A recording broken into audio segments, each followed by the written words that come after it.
All right, let's talk LSU Tigers. This is a team that started the year off with a disappointment. Ever since that, it's been a lot of close games, but they've been playing a really good football. A lot of credit is due, of course, to the players, but give some credit to Coach Kelly and the moves he's made. And he's recently made another lineup change involving one exciting young playmaker that should be great for LSU going forward. I'm Nick, and this is Saturday Morning Inspection.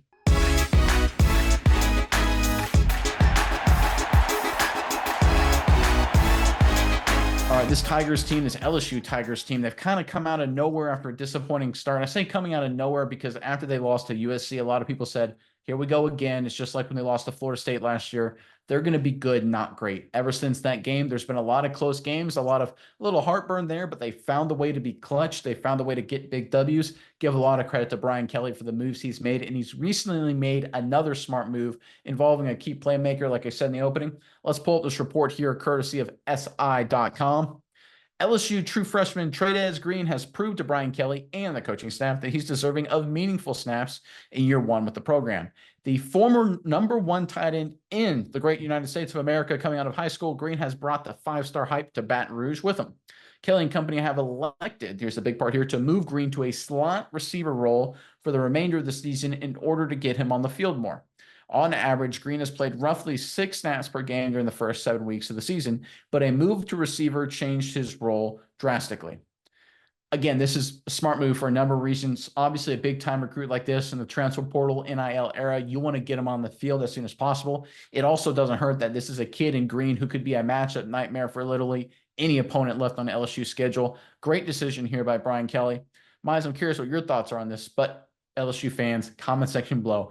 Game of the week, I think. A&M, LSU. It's going to be a fun one. I love these kind of SEC matchups. You can go a bunch of different directions. It's just great football. You love to see it this time of year. Give us your prediction. Final score, LSU, A&M in the comment section below. But Myers, what are your thoughts on this latest news out of LSU? Yeah, Nick, I think this is good because Green, like you said, he's a matchup nightmare. At 6'7", 245 pounds, this guy's an absolute monster. I think him getting on the field any way possible is going to be good. He's had limited snaps this year, like they said. He's only 4 catches, 30 yards, but 2 touchdowns. That 6'7" frame lends him to be a red zone nightmare, a big contested catch guy that can really get up over anybody. And I think we saw it in week 8, but it was kind of a test run, kind of just the beginning. And I think it has blossomed into him earning this role. Got 42 snaps in week 8 versus the Razorbacks. And I think coaches, they saw something they liked with Tradez Green out there on the field.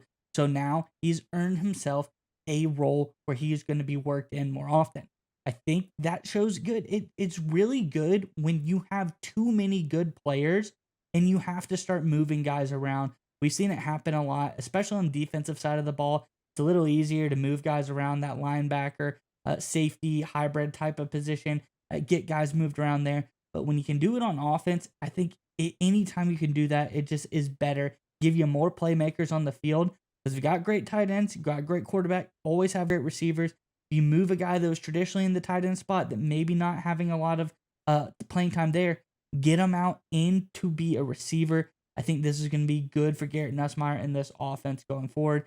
And I think it's happening at a really good time against a tough opponent, Texas A&M, doing a lot of really good stuff this year. So throw that wrinkle in there, get it out there in the zeitgeist. Hey, we've got an absolute monster. We're going to be put in the slot from time to time. Now you got a game plan for him as well.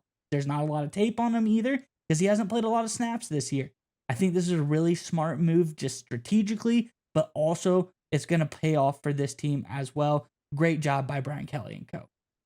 It also understands the reality of the team that you're in right now. Look, we all hope that, bringing in Coach Baker, Blake Baker from Missouri was going to turn this defense into a really struggling unit, into a top flight unit. The reality is so far this season that has not occurred. It could be a multi-year process.